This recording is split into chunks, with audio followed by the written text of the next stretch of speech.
Lintas Banos Sepekan kembali ke hadapan Anda. Dalam rangka memperluas informasi terkait perseroan perseorangan, Kantor Wilayah Kementerian Hukum dan HAM Kalsel menyelenggarakan kegiatan sosialisasi perseroan perseorangan bagi usaha mikro, kecil, dan menengah serta perbankan di Kalsel. Salah satu kelebihan yakni memberikan perlindungan hukum melalui pemisahan kekayaan pribadi dan perusahaan dalam bentuk penyertaan modal dan juga memudahkan pelaku UMKM dalam mengakses pembiayaan dari perbankan.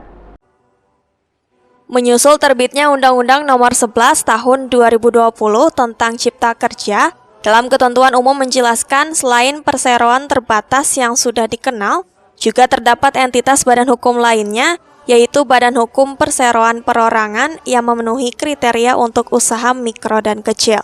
Sosialisasi perseroan perorangan ini dipastikan tepat sasaran, terutama bagi para pelaku UMKM, sehingga para pelaku UMKM bisa segera teredukasi untuk segera mendaftarkan usahanya agar berbadan hukum. Adapun salah satu kelebihan perseroan perorangan yakni memberikan perlindungan hukum melalui pemisahan kekayaan pribadi dan perusahaan dalam bentuk penyertaan modal. Di samping itu, perseroan perorangan memudahkan pelaku UMKM dalam mengakses pembiayaan dari perbankan.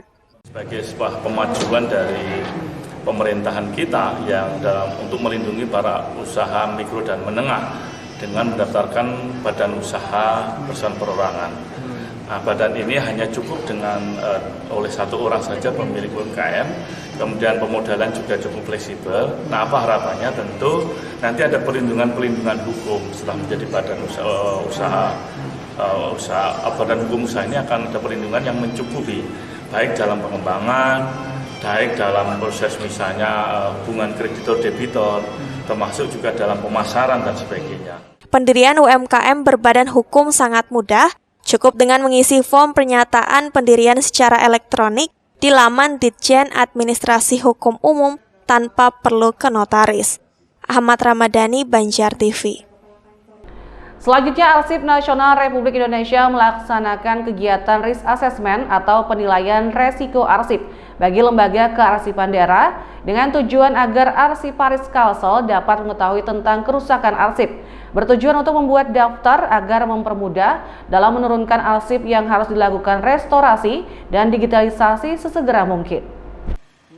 Bertempat di Depo Arsip Dinas Perpustakaan dan Kearsipan Provinsi Kalimantan Selatan, Arsip Nasional Republik Indonesia mengadakan sosialisasi Perka nomor 4 tahun 2019 tentang penilaian kerusakan pada arsip statis dalam membuat kebijakan preservasi ke depannya guna penyelamatan dan pelestarian arsip. Risk assessment atau penilaian risiko bertujuan untuk membuat daftar agar mempermudah dalam menurunkan arsip yang harus dilakukan restorasi dan digitalisasi sesegera mungkin. Dengan adanya sosialisasi ini, para arsiparis dapat membatasi akses arsip yang kondisinya rusak dengan tujuan untuk mengetahui persentase arsip statis yang dapat dilestarikan ke bentuk alih media. Selain untuk pelestarian arsip dan akses arsip, juga diharapkan lembaga kearsipan itu bisa membatasi akses arsip yang kondisinya rusak. Nah, dari itu juga tim dari pengelola arsip bisa menentukan berapa persen jumlah. Informasikan bagaimana cara mengetahui khususnya mungkin dalam hal kerusakan arsip. Arsip itu mungkin ada arsip rusak berat, rusak sedang, dan rusak ringan.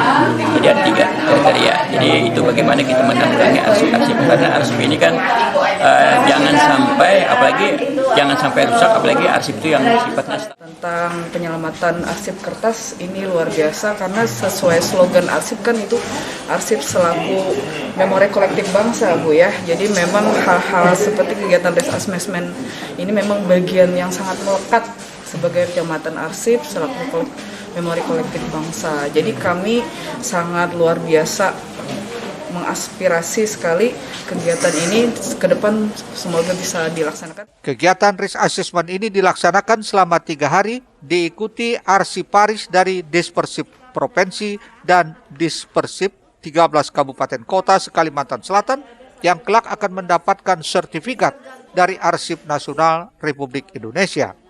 Ahmad Ramadhani, Banjar TV. Selanjutnya, guna memeriahkan pameran proyek penguatan profil pelajar Pancasila dalam implementasi kurikulum Merdeka, SMAN 5 Banjarmasin menggelar hasil karya siswa di halaman sekolah di Jalan Sultan Adam, Banjarmasin. Sementara itu, pameran proyek penguatan profil pelajar Pancasila juga sebagai wadah untuk menyalurkan kreativitas anak yang diharapkan kelak mampu bersaing di dunia global. Sejumlah stand yang berada di halaman SMA Negeri 5 di Jalan Sultan Adam, Banjarmasin ternyata diisi sejumlah siswa kelas 10 yang masing-masing menampilkan berbagai hasil karya baik di bidang wirausaha maupun bidang lainnya dengan tema gaya hidup berkelanjutan. Kegiatan ini dilakukan untuk memeriahkan pameran proyek penguatan profil pelajar Pancasila dalam implementasi kurikulum Merdeka. Kepala SMA Negeri 5 Banjarmasin, Mukhlis Takwin, menyatakan sekolahnya merupakan satu dari 7 sekolah penggerak di Provinsi Kalimantan Selatan. Diakuinya dengan penerapan P5 implementasi kurikulum Merdeka ini, sekolah dituntut selain melakukan aktivitas belajar di dalam kelas, namun juga kepada para peserta didik wajib melakukan aktivitas kreativitas di luar kelas. Karena itu, sebagai sekolah penggerak dituntut untuk mewujudkan hasil pembelajaran siswa dengan penguatan kompetensi dan karakter. Satu di antara kegiatannya adalah penguatan profil pelajar Pancasila. Profil pelajar Pancasila di SMA Negeri Banjarmasin ini adalah merupakan program yang wajib dilakukan oleh sekolah dalam implementasi kurikulum Merdeka di SMA Negeri Banjarmasin. Kami adalah salah satu dari 7 SMA pelaksana sekolah penggerak angkatan pertama di Kalimantan Selatan. Kembali kami gelar hasil karyanya khusus 2 tema, yaitu gaya hidup berkelanjutan dan kewirausahaan. Dan di sini akan kita lihat semuanya adalah hasil karya anak-anak pelajar kelas 10 dalam gaya hidup berkelanjutan. Mereka tuangkan dengan ada poster, kemudian ada film bahwa betapa pentingnya kita untuk memelihara bumi lingkungan sekitar. Untuk kewirausahaan ditampilkan langsung ada anak-anak memilih dengan makanan. Mereka memilih makanan untuk modal wirausaha dan itu ditampilkan. Kemudian ada yang dekorasi. Mereka bisa tampil bahwa mereka sudah bisa untuk dekorasi dan kita harapkan itu akan menjadi bekal mereka untuk wirausaha. Dan ada pembesaran ikan. Pembesaran ikan itu anak-anak sendiri yang memilih ikan apa yang cocok dengan kualitas air di SMA 5 Banjarmasin. Dan alhamdulillah hasil mereka salah satu dipanen untuk hasil ini yaitu lele dan menunya hari ini adalah pecel lele hasil wirausaha anak-anak SMA Negeri 5 Banjarmasin. Mukhlis menambahkan dalam kegiatan pada program sekolah penggerak tersebut, Kemendikbudristek menentukan berbagai macam tema dan setiap sekolah bisa memilih beberapa tema yang akan ditampilkan. Untuk SMA Negeri 5 Banjarmasin pada semester kedua ini menampilkan 2 tema yakni gaya hidup berkelanjutan dan kewirausahaan. Murtasiah, Banjar TV.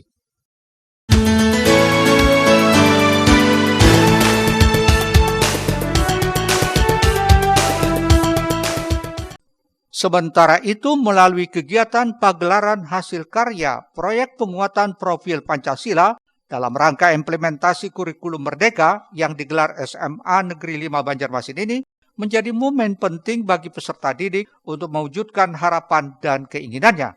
Menurut Ketua Pelaksana kegiatan, ini merupakan wadah untuk menyalurkan kreativitas anak yang diharapkan kelak mampu bersaing di dunia global saat ini. Menyalurkan aspirasi anak, jadi kita hanya membuatnya dalam satu tema, misalnya film gitu ya. Jadi tema-temanya itu terserah mereka memilihnya seperti apa. Yang penting temanya misalnya di berkebinekaan global, mereka memilih tema yang yang masih berkaitan dengan tema itu. Semua karya itu akan ditampilkan. Jadi nanti ada anak-anak yang memang menampilkan mengapa atau latar belakang yang kenapa tema itu mereka angkat dan tujuannya ke depan nanti seperti apa. Nah, ke depannya kami berharap ini tetap dijalankan. Ini adalah kegiatan pertama karena SMA 5 baru 1 tahun ini melaksanakan sekolah penggerak dengan program seperti ini. Nah, kedepannya kami memang harus ada yang seperti ini ya, supaya kita bisa mewadahi semua kreativitas anak, supaya mereka juga bisa bersaing di dunia global seperti ini. Untuk saya sendiri akan membawakan gaya hidup berkelanjutan, lalu dilanjut oleh beberapa teman saya yang akan membahas tentang perikanan dan juga beberapa cabang dari P3 yang dilakukan di SMA Negeri 5 Banjar. Ada bagian di mana kami terkendala juga, tapi syukurnya kami di sini bisa ngerjain bareng-bareng. Jadi itu kesannya lebih mudah juga, apalagi kan kami juga udah sering kalau bikin materi bareng-bareng. Sebenarnya mepet banget karena baru H-1 kemarin baru dikasih tahu bahwa kita akan melakukan presentasi, tapi syukurnya dengan dibantu oleh guru pembimbing dan juga kerjasama akhirnya kita bisa membuat materinya untuk 2 subtema, yaitu biogas dan gas emisi karbon dan juga kewirausahaan. Tak hanya itu, setelah pegelaran hasil karya ini akan dilakukan evaluasi guna mengetahui hal apa saja yang harus dibenahi agar ke depan proyek P5 ini akan lebih baik lagi. Rishna, Banjar TV. Tuntas sudah lintas Banus Pekan kali ini, nantikan rangkaian berita terpilih lainnya minggu depan hanya di Banjar TV. Akhir kata, Murtasia dan yang bertugas hari ini undur diri dari hadapan Anda. Selamat menikmati hari libur Anda. Wassalamualaikum warahmatullahi wabarakatuh.